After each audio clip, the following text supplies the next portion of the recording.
અઠવાડિયાથી છે ને જીતુભાઈ ઘરે દેખાતા નથી. અરે એવું પણ બને ને કે ક્યાંક બહારગામ ગયા હોય. અરે મંગુ પણ એમ જ કહે છે બહારગામ ગયા હોય, પણ મને લાગતું નહીં કે એ બહારગામ ગયા હોય.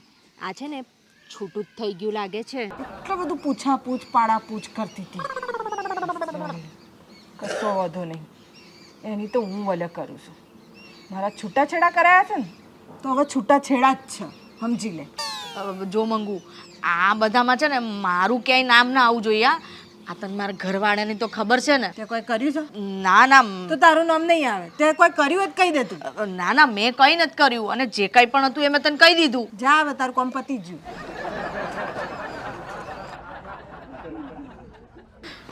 ઓલી મંગુ, આ તને કઈ ખબર પડી?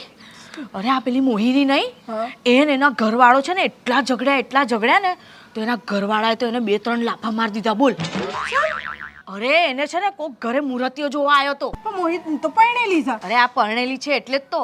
આ કોઈ પારકા પુરુષ ઘરમાં આવે તો આપણો ઘરવાળો સહન કરે, પછી એને મારે નહીં તો હું એની પૂજા કરે. સાચી વાત છે. અને એ છે ને એ જ દાવની છે.